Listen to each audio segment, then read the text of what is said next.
प्यारे शिव भक्तोजय श्री कृष्णा निर्जला एकादशी व्रत की ढेर सारी शुभकामनाएं। जब भक्त का मन पूर्ण श्रद्धा और समर्पण से भर जाता है, तब भगवान के साथ उसका जो अद्भुत संबंध बनता है, वही असली शक्ति और शांति का स्रोत है। निर्जला एकादशी वह पवित्र दिन है जब भगवान की भक्ति और उपवास के माध्यम से आत्मा को शुद्ध किया जाता है और प्रभु की अनंत कृपा प्राप्त होती है।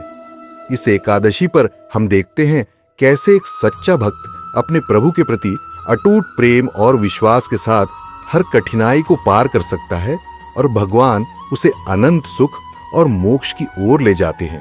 प्रिय भक्तजनों, आइए इस वीडियो में जानते हैं निर्जला एकादशी का महत्व और उस प्रेम की कहानी जो हर भक्त और भगवान को अनमोल रूप से जोड़ती है। प्रेम से बोलिए श्री राधा कृष्ण भगवान की जय। प्रेम से बोलिए श्री लक्ष्मी नारायण भगवान की जय। भक्तों के लिए नित्य नए नाम धारण करना प्यारे श्री कृष्ण को अत्यंत प्रिय है। भक्त भाव अनुसार अपने प्रिय श्री कृष्ण को अनेकों नामों से पुकारते हैं। उनमें से एक नाम है ठाकुर श्री सिलपिल्ले जी। और जब हम भक्त नामावली का गान करते हैं तो एक ऐसा नाम हमारे मन को गहराई से छू जाता है। सिलपिल्ले बाई जी का नाम उनकी भक्ति की गाथा में छुपा है। सच्चे प्रेम और समर्पण का अद्भुत रंग कहते हैं, शुद्ध विष दियो पूजी सिलपिले भक्ति रसीली पाई। यही सिलपिले बाई जी की कहानी है जिनकी भक्ति आज भी हमारे दिलों को प्रकाशमान करती है। आइए जानते हैं उनकी अद्भुत कथा। एक सुनसान राजमहल की शांत छवि, दूर से कीर्तन की मधुर आवाज आ रही है। महल के आंगन में दो छोटी बालिकाएं खिलखिलाती हुई खेल रही हैं, एक राजकुमारी और दूसरी जमींदार की बेटी। तभी गांव में एक संत महात्मा आते हैं जो अपने हाथ में भगवान का शालिग्राम लेकर आते हैं। वे बालिकाएं उस शालिग्राम को श्रद्धा से देखती हैं और उनके मन में उठती है एक प्रगाढ़ इच्छा कि हम भी अपने ठाकुर जी की सेवा करेंगी। संत भगवान कई दिन वहां रुके। रोज सेवा कीर्तन और कथा होती रही। एक दिन उन दोनों सखियों ने मिलकर निश्चय किया कि संत भगवान से निवेदन करें, हमको भी ठाकुर जी दीजिए। दोनों ने संत के चरण पकड़कर प्रार्थना की कि गुरुदेव, हमारे हृदय में भी यह इच्छा जागी है कि हमें ठाकुर जी की सेवा प्राप्त हो। अब दोनों बालिकाएं थी। संत भगवान ने विचार किया कि सेवा की पद्धति में बहुत सावधानी आवश्यक होती है। अभी यह बालिकाएं हैं, कहीं सेवा में कोई अपराध ना हो जाए। उन संत भगवान ने दोनों बच्चियों से कहा, कल हम ठाकुर जी लाएंगे और तुम्हें दे देंगे। अगले दिन वे गांव में घूमे। पास ही गोल गोल से कुछ पत्थर मिले। उन्हें उठाकर लाए और कहा, लो, यह तुम्हारे ठाकुर जी हैं।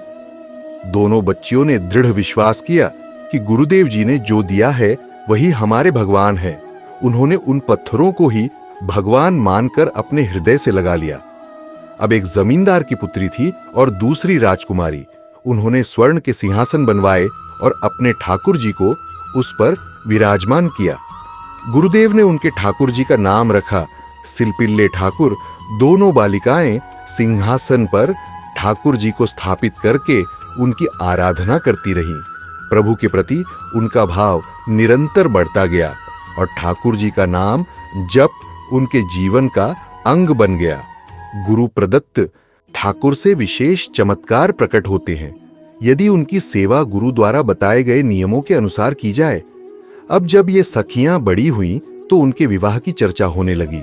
सिलपिले बाई अर्थात राजकुमारी का विवाह एक राजकुमार से तय हुआ और विवाह भी संपन्न हो गया। जब उन्होंने अपने माता पिता से विदाई ली तो अपने ठाकुर जी को, जो सिंहासन पर विराजमान थे, एक सुंदर पेटी में रखकर अपनी गोद में ले गई। उनका हृदय भीतर ही भीतर जल रहा था। प्रभु, मैंने तो आपको ही अपना प्रियतम माना है। संसार के व्यवहार में यह व्यक्ति मेरा पति कहलाता है, परंतु मेरे हृदय के प्रियतम तो आप ही हैं। दो प्रियतम कैसे हो सकते हैं? मैंने तो आपको ही समर्पण किया है। इन्हीं विचारों में डूबी हुई वह बड़ी उदासी के साथ विदा हो रही थी। वे पालकी में बैठी थी। उनके साथ राज सैनिक चल रहे थे और राजकुमार घोड़े पर आगे आगे था। राजकुमार बार बार पालकी के पास आता, यह देखने के लिए कि उनकी नवविवाहिता राजकुमारी कैसी है, लेकिन हर बार उन्हें बहुत उदास देखता। ये देखकर उसके मन में ग्लानि होने लगी। रास्ते में एक नदी आई। राजकुमार ने सैनिकों से कहा, यहां थोड़ी देर विश्राम करेंगे। राजकुमारी की पालकी यहीं रखी जाए और आप सब कुछ दूरी पर खड़े रहें। राजकुमार सिलपिले बाई से बात करना चाहता था, परंतु वह ना तो उसकी ओर देखती, ना ही कोई उत्तर देती। वह अत्यंत सुंदर थी। राजकुमार के मन में जलन होने लगी। आखिर ऐसा क्या है जो यह मुझसे बात तक नहीं कर रही? वो बार बार अपनी पिटारी खोलती और ठाकुर जी के दर्शन करती। नाम जप और सेवा के प्रभाव से अब वह सिल अर्थात पत्थर सिर्फ पत्थर नहीं रह गया था। उन्हें उसमें श्याम सुंदर भगवान की झांकी दिखने लगी थी। जब भी वे अपने सिलपिले ठाकुर जी को देखती, उन्हें ललित त्रिभंगी श्री श्याम सुंदर की मनोहर मूर्ति दिखाई देती। उनका हृदय ठाकुर जी से अत्यंत आसक्त हो गया था। संपूर्ण प्रीति और संपूर्ण समर्पण के साथ अब राजकुमार समझ गया कि सिलपिले बाई और उसके बीच जो भी दूरी है, उसका कारण वही पिटारी है जो राजकुमारी की गोद में रखी है।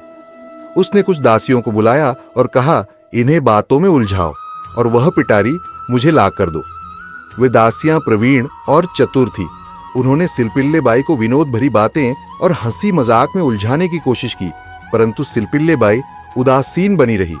फिर भी एक दासी ने धीरे से उनकी गोद से वह पेटी ले ली और राजकुमार को दे दी। राजकुमार ने कहा, यही तो वह चीज है जो हमारे और तुम्हारे बीच में बाधा बनी हुई है। ये कहकर उसने वह पेटी नदी में फेंक दी। अब जो पीड़ा सिलपिले बाई के हृदय में उठी वह असहनीय थी। उनका हृदय तड़प उठा। वे अत्यंत व्याकुल हो गई। राजकुमार ने तुरंत सैनिकों को आदेश दिया और सिलपिले बाई को पालकी में बैठाकर महल ले गया। महल पहुंचकर सिलपिल्ले बाई बोली, यदि मेरे ठाकुर जी नहीं तो मैं भी नहीं। मैं आज से अन्न जल का त्याग करती हूं। यदि ठाकुर जी मेरे समीप नहीं होंगे तो मैं अपने प्राण त्याग दूंगी। आज से एक भी बूंद पानी भी नहीं लूंगी। कैसे लूं? मैंने तो हर निवाला अपने ठाकुर जी को भोग लगाकर ही ग्रहण किया है और अब मेरे ठाकुर जी को नदी में फेंक दिया गया है। यह मेरे लिए असहनीय है। अब राजकुमार भयभीत हो गया और पूरा महल इस विषाद से भर गया कि यदि नवीन राजकुमारी ने प्राण त्याग दिए तो लोक समाज क्या कहेगा? सब यही कहेंगे कि नई राजकुमारी ससुराल गई और वहां के लोगों ने ऐसा निर्दय व्यवहार किया कि उसने प्राण ही त्याग दिए। राजकुमार ग्लानि से भर गया। वह सिलपिली बाई के सामने घुटनों पर आ गया और बोला, मैं आपको दुखी नहीं करना चाहता था, लेकिन मैं आपको छोड़ भी नहीं सकता। कृपया आप ही कोई उपाय बताइए जिससे आप मुस्कुरा दे और प्रसन्न हो जाए। सिलपिले बाई ने शांत किंतु दृढ़ स्वर में कहा, हम अपने ठाकुर जी के बिना जीवित नहीं रह सकते। यदि आप हमें जीवित देखना चाहते हैं तो हमारे ठाकुर जी को वापस ला कर दीजिए। अब ठाकुर जी को तो नदी में फेंक दिया गया था, वे कैसे वापस आ सकते थे? फिर भी राजकुमार अपने पारिवारिक जनों के साथ उस नदी के तट पर गया। वहां पहुंचकर उसने सिलपिले बाई से कहा, तुम्हें ठाकुर जी से जितना प्रेम है, यदि सच में वैसा ही प्रेम ठाकुर जी को भी तुमसे है तो मुझे उसका प्रमाण दो। यदि वह प्रेम सच्चा है और तुम मुझे उसका प्रमाण दिखा दो तो मैं जीवन भर तुम्हारी आज्ञा में रहूंगा। सिलपिले बाई ने शांत स्वर में कहा, अच्छा तो तुम ये देखना चाहते हो कि मेरे ठाकुर जी मुझसे कितना प्रेम करते हैं। उसने अपने दोनों हाथ आकाश की ओर फैलाए और आर भाव से पुकार उठी, हे गोविंद, अब आपके बिना मैं जीवित नहीं रह सकती। यदि आप सचमुच मेरे प्रियतम हैं तो प्रकट होकर मुझे अपने दर्शन दीजिए। उसकी यह प्रार्थना हृदय की गहराई से निकली थी। उसके शब्दों में समर्पण था, वेदना थी और प्रगाढ़ प्रेम था। और तभी नदी के जल से एक दिव्य प्रकाश प्रकट हुआ। उस प्रकाश में सिंहासन सहित सिलपिले ठाकुर जी प्रकट हुए और आकाश मार्ग से उड़ते हुए सीधे सिलपिले बाई की छाती से आकर चिपक गए। ये चमत्कारी दृश्य देखकर सारा परिवार, राजकुमार और वहां उपस्थित सभी लोग स्तब्ध रह गए। राजकुमार की आंखों से आंसू बहने लगे। वह सिलपिले बाई के चरणों में झुक गया और बोला, अब मुझे सब समझ आ गया। मैं जीवन भर आपकी आज्ञा में रहूंगा। जैसा आप कहेंगी वैसा ही करूंगा। मैंने आज सच्चा प्रेम और सच्चे प्रभु को देखा है। प्रिय भक्तजनों, गुरु द्वारा प्रदत्त उपासना पद्धति पर श्रद्धा और निष्ठा से चलने पर निश्चित रूप से सिद्धि प्राप्त होती है। हमें अपनी भागवतिक निष्ठा को इतना दृढ़ बनाना चाहिए कि जिस मंत्र, जिस उपासना और जिस ठाकुर जी को गुरुदेव ने हमें सौंपा है वही हमारे लिए पूर्ण सत्य हो। गुरु कृपा से प्राप्त वह ठाकुर जी ही हमारे आराध्य, हमारे प्राण और हमारे जीवन का आधार बन जाए, यही सच्ची भक्ति है। प्रेम से बोलिए ठाकुर जी की जय। अब बढ़ते हैं निर्जला एकादशी की व्रत कथा की ओर, जिसमें सूरज की पहली किरणें किसी शांत वन में प्रवेश कर रही है। घने वृक्षों की छाया में अर्षि मुनि ध्यान मग्न बैठे हैं। पास ही एक पवित्र सरोवर है जहां श्रद्धालु स्नान कर रहे हैं और धूप से प्रकाशित एक आश्रम में हवन कुंड से पवित्र धुआं आकाश की ओर उठ रहा है। ऐसे ही दिव्य वातावरण में 88,000 अर्षि मुनियों की सभा में जब सभी श्रद्धा और एकाग्रता से सूत जी के श्रीमुख से पवित्र एकादशी कथाओं का श्रवण कर रहे थे, तब उन्होंने विनम्र भाव से प्रार्थना की, हे महामुनि, कृपया हमें ज्येष्ठ मास के शुक्ल पक्ष की निर्जला एकादशी की वह कल्याणकारी कथा सुनाइए जो पापों का नाश कर मोक्ष का मार्ग प्रशस्त करती है। सूत जी ने मुस्कुराकर कहना प्रारंभ किया, द्वापर युग की बात है। उस दिन पांडव पुत्र भीमसेन बहुत ही उदास नजर आ रहे थे, मानो कोई बात उन्हें अंदर ही अंदर कचोट रही थी। उनके मन में चल रही इसी उथल पुथल की उधेड़बुन से वह बहुत ही दुखी हो रहे थे और बात मन में चुभ रही थी। वैसे तो आज वह अपने इंद्रप्रस्थ के कार्यों में व्यस्त थे, परंतु उनका मन काम में नहीं लग रहा था। अपनी गदा के एक ही प्रहार से सबको ध्वस्त करने वाले भीमसेन के मन में ऐसी बात जिसने उन्हें सोचने के लिए मजबूर कर दिया था। इसी प्रकार सोच विचार करते करते वेद व्यास जी मुनि के आश्रम की ओर चल पड़े। जहां व्यास मुनि तपस्या कर रहे थे, वहां जाकर चुपचाप व्यास जी के चरणों में जाकर बैठ गए। व्यास जी ने सिर पर हाथ रखकर पूछा, पुत्र, इतने उदास क्यों हो? 100 हाथियों का बल रखने वाले बलशाली के चेहरे पर यह उदासी क्यों है? क्या बात है, मुझे बताओ। व्यास जी के प्रेम भरे वचन सुनकर उनके हृदय का बांध फूट पड़ा। गदगद हृदय से वे व्यास जी से बोले कि हे महामुनि, युद्ध में गदा के एक प्रहार से विजय प्राप्त करना मेरे लिए आसान है, परंतु अपने मन पर विजय कैसे प्राप्त करूं? एक बात मेरे हृदय को शत्रु बनकर बार बार चीर रही है। उसी का समाधान ढूंढने मैं आपके पास आया हूं। व्यास जी बोले, ऐसी क्या बात है भीम जो तुम्हें परेशान कर रही है? भीमसेन बोले, मैं जानता हूं कि व्यक्ति चाहे कहीं भी रहता हो, उसे धर्म का आचरण जरूर करना चाहिए।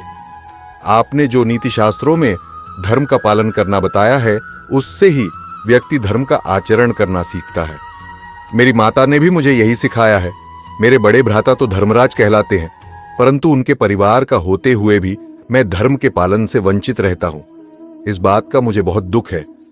व्यास जी ने आश्चर्य से कहा, मुझे तो नहीं लगता कि तुम धर्म का पालन नहीं कर रही हो। भीम बोले, मेरे परिवार में मेरी माता कुंती, भ्राता युधिष्ठिर, अर्जुन, नकुल, सहदेव, यहां तक कि द्रौपदी भी 1 महीने की 2 एकादशियों का व्रत करती है। भ्राता युधिष्ठिर मुझसे भी एकादशी का पालन करना सिखाते हैं और मैं भी जानता हूं कि एकादशी का पालन करना वेदों का आदेश है। इससे मोक्ष और मुक्ति मिलती है तथा भगवान श्री विष्णु प्रसन्न होते हैं। परंतु व्यास जी बोले, भीम ने कहा, मैं एकादशी का व्रत नहीं कर सकता क्योंकि मैं भूखा नहीं रह सकता। मेरे पेट में वक्र नामक अग्नि हर वक्त जलती रहती है और उसे शांत करने के लिए मुझे भोजन करना ही पड़ता है। महीने की 2 और साल की 24 एकादशी मैं तो करने की सोच भी नहीं सकता। बच्चे की तरह भीम को देखकर व्यास जी हंस पड़े और बोले, हे भीम, यदि तुम एक ही दिन का व्रत करने में सक्षम हो तो ज्येष्ठ मास की शुक्ल पक्ष की एकादशी का निर्जला व्रत करो। यह व्रत सभी एकादशियों में सर्वोत्तम है। इस दिन यदि सूर्योदय से सूर्यास्त तक मनुष्य जल तक न ग्रहण करे तो उसे वर्ष भर की सभी एकादशियों का पुण्य प्राप्त होता है। इस दिन केवल आचमन करते समय 6 मासी से अधिक जल ग्रहण नहीं करना चाहिए, क्योंकि इससे व्रत का फल नष्ट हो जाता है। एकादशी के दिन अन्न और जल से पूर्णतः विरत रहकर प्रभु का स्मरण करना चाहिए। ओम नमो भगवते वासुदेवाय मंत्र का जप करना चाहिए और रात में जागरण करना चाहिए। द्वादशी के दिन सूर्योदय से पूर्व उठकर पहले किसी भूखे ब्राह्मण को भोजन कराना चाहिए, फिर स्वयं अन्न ग्रहण करना चाहिए। व्यास जी ने आगे कहा, हे भीम, इस निर्जला एकादशी का पुण्य सभी तीर्थों की यात्रा, दान, यज्ञ, तप और होम से भी अधिक है। स्वयं भगवान श्री हरि ने कहा है कि जो मनुष्य इस व्रत को श्रद्धा से करता है, उसे मृत्यु के समय यमदूत नहीं दिखाई देते, बल्कि भगवान के दिव्य दूत पुष्पक विमान लेकर आते हैं और उसे विष्णु लोक की ओर ले जाते हैं। इस दिन यदि मनुष्य गौ दान, अन्नदान, वस्त्र, छत्र या जल से भरा कलश किसी सुपात्र ब्राह्मण को दान करता है तो उसे करोड़ गुना फल प्राप्त होता है। ब्रह्म हत्या, चोरी, झूठ बोलना या मद्यपान जैसे महापाप भी इस व्रत से नष्ट हो जाते हैं। इसलिए इस दिन श्रद्धा से निर्जला व्रत करना चाहिए और भगवान से प्रार्थना करनी चाहिए, हे प्रभु, आज मैं संकल्प पूर्वक निर्जल व्रत करता हूं और कल द्वादशी के दिन भोजन करूंगा। कृपा कर मेरे सभी पापों का नाश करें। व्यास जी ने अंत में कहा, हे भीमसेन, जो स्त्री या पुरुष इस व्रत को श्रद्धा से करता है वह निश्चय ही स्वर्ग का अधिकारी बनता है। इस दिन भगवान विष्णु की पूजा, ब्राह्मणों को दक्षिणा, अन्न, वस्त्र का दान और गौ सेवा सब कुछ अत्यंत पुण्यदायी होता है। जो मनुष्य इस पावन निर्जला एकादशी की कथा को प्रेम पूर्वक श्रवण करता है या उसका पठन करता है, उसे भी वही पुण्य प्राप्त होता है जो व्रत करने वाले को मिलता है। इस पुण्य एकादशी व्रत के बारे में सुनकर भीम ने व्यास जी को दंडवत प्रणाम किया और बोले, हे महामुनि, आपने मेरे मन को हल्का कर दिया। साधु की संगति में व्यक्ति का उद्धार हो जाता है। मैं इस निर्जला एकादशी व्रत का पालन अवश्य ही करूंगा और द्वादशी के दिन भगवान श्री विष्णु की पूजा करके यथाशक्ति दान दक्षिणा भी दूंगा। फिर उसी वर्ष भीम ने निर्जला एकादशी का व्रत किया और द्वादशी के दिन उन्होंने पारण किया। पारण के दौरान वे मूर्छित हो गए। सभी पांडव भाई ने उनके मुंह में तुलसी पत्र युक्त गंगाजल डाला, जिससे उन्हें होश आया और उनका व्रत पारण पूर्ण हुआ। इसके प्रभाव से भीम को मोक्ष की प्राप्ति हुई और उनकी सद्गति हुई। इस कारण से ही इस एकादशी को पांडव एकादशी या भीमसेन एकादशी के नाम से जाना जाता है। जब सूत जी ने निर्जला एकादशी की यह पुण्यदायिनी कथा समाप्त की तो वातावरण एक बार फिर दिव्य भावनाओं से भर गया। आशियों की आंखें बंद थी, जैसे वे श्री हरि की कृपा का अनुभव कर रहे हो। हवाओं में वेद मंत्रों की गूंज फैल गई थी। पास के सरोवर का जल अब और भी शांत प्रतीत हो रहा था, मानो स्वयं गंगा भी इस कथा को सुनकर पवित्र हो उठी हो। हवन कुंड से उठता धुआं स्वर्ग की ओर जैसे कथा का संदेश लेकर जा रहा था। उस दिव्य वन में अब केवल एक ही गूंज रह गई थी, ओम नमो भगवते वासुदेवाय नमः, जो वनों की शांति में घुलती जा रही थी और भक्तों के हृदय में स्थायी रूप से बसती जा रही थी। प्रेम से बोलिए, विष्णु भगवान और माता लक्ष्मी जी की जयगारस। माता और एकादशी माता की व्रत कथा के अनुसार एक बुढ़िया माई थी। वह रोज मंदिर जाती, एकादशी के दिन वहां सभी एकादशी माता की कथा सुनती और व्रत करती। वह बुढ़िया मां भी कहती कि मेरे भी एकादशी का व्रत है।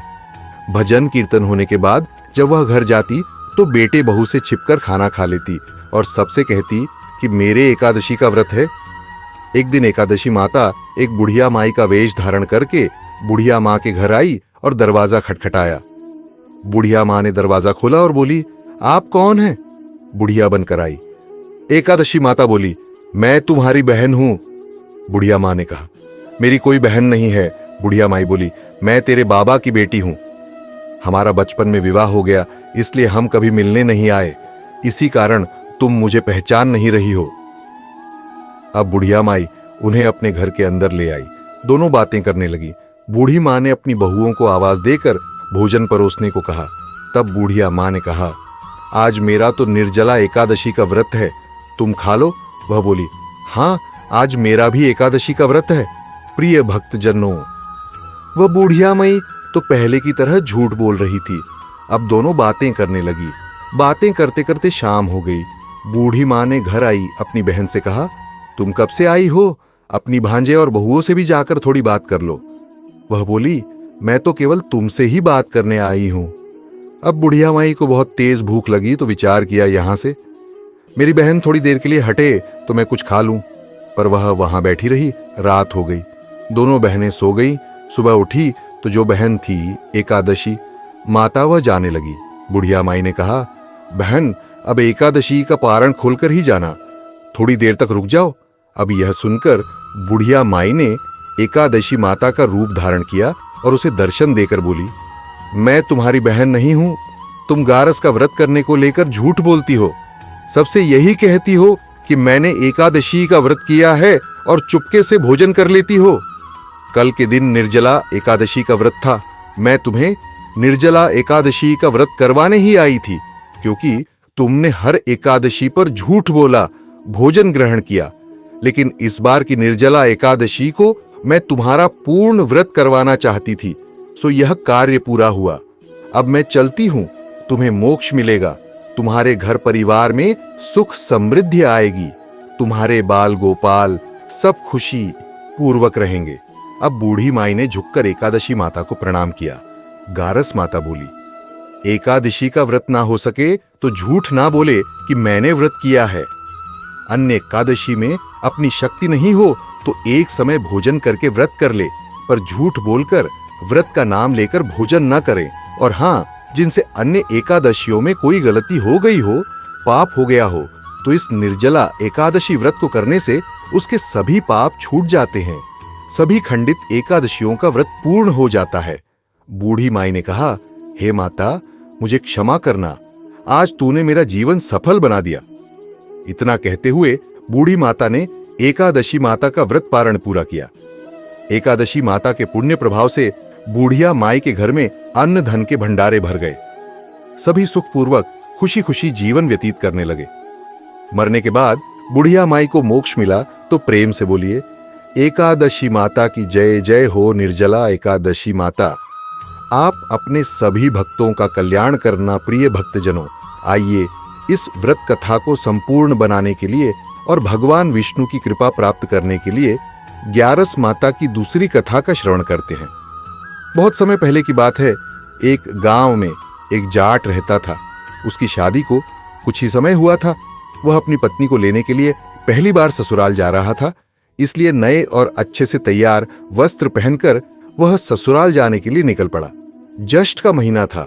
रास्ते में उसने देखा एक गाय पानी पीने के लिए तालाब में जा रही है।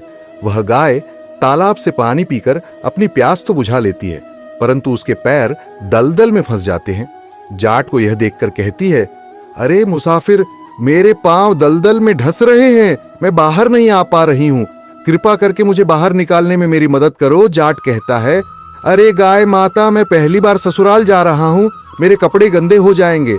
तो गाय बोली, अरे मूर्ख, आज निर्जला एकादशी है, मैं तुम्हें आशीष दूंगी जिससे तुम्हारी 7 पीढ़ियां तर जाएंगी। परंतु जाट नहीं माना। गाय जाट से बोली, तुम मुझे नहीं निकाल रहा तो मैं तुम्हें श्राप देती हो तो 8 प्रहर के बाद गड्ढा बन जाओगे। ये सुनकर जाट डर गया और गाय से हाथ जोड़कर माफी मांगने लगा, परंतु तब तक गाय पूरी पानी में डूब गई। यह देखकर जाट उदास हो गया। उदास मन से वह ससुराल पहुंच गया।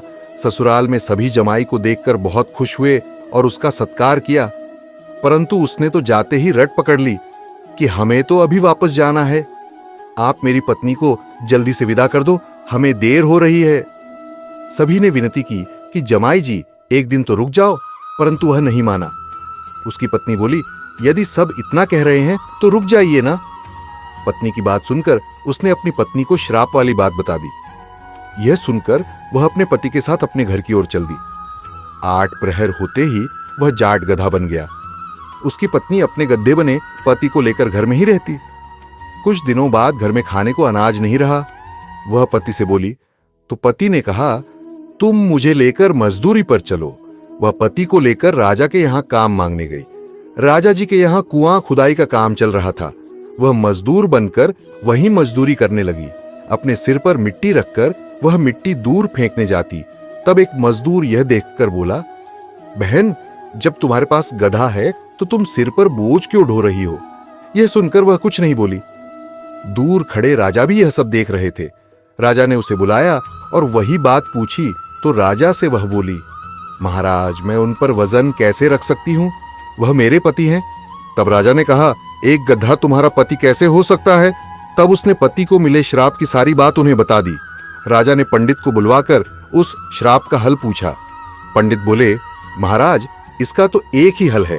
जिस मनुष्य ने अपने जीवन काल में 101 ग्यारस की हो और वह मनुष्य अपनी सभी ग्यारस का फल इस गधे को दे दे तो यह फिर से मानव बन सकता है।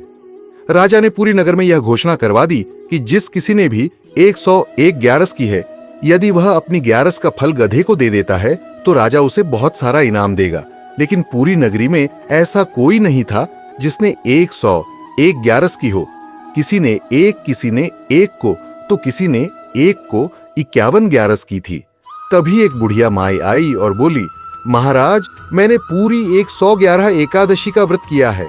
तब राजा बोले, यदि तुम अपनी सभी ग्यारस का फल इस गधे को दे दो तो मैं तुम्हें मुंह मांगा इनाम दूंगा। बुढ़िया ने कहा, महाराज, मैं धन लेकर क्या करूंगी? मैं आज हूं, कल नहीं। मैं अपनी 100 गारस इसे दे दूंगी, परंतु निर्जला ग्यास को मैं अपने पास रहने दूंगी, क्योंकि इसी एक एकादशी से मुझे मोक्ष की प्राप्ति होगी।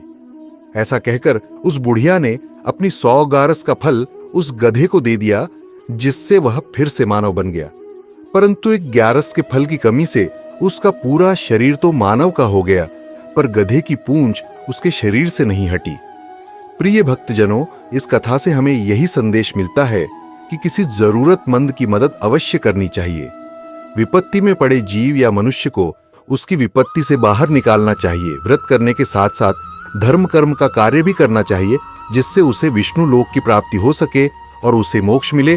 तो प्रेम से बोलिए, ओम नमो भगवते वासुदेवाय नमः। हे गारस माता, जैसे आपने उस बुढ़िया माई पर कृपा की, वैसे ही सब पर करना। जिस प्रकार आपने उस जाट को दंडित किया, वैसा दंड किसी को ना देना। सबकी एकादशी फलीभूत हो। प्रेम से बोलिए, विष्णु भगवान और लक्ष्मी माता की जय। आज की निर्जला एकादशी की कथा पसंद आई हो तो इस वीडियो को लाइक कीजिएगा, शेयर कीजिएगा, कमेंट में विष्णु भगवान और माता लक्ष्मी जी की जय लिखिएगा और इस हिंदी स्टोरी चैनल को सब्सक्राइब करें। धन्यवाद। जय श्री कृष्णा।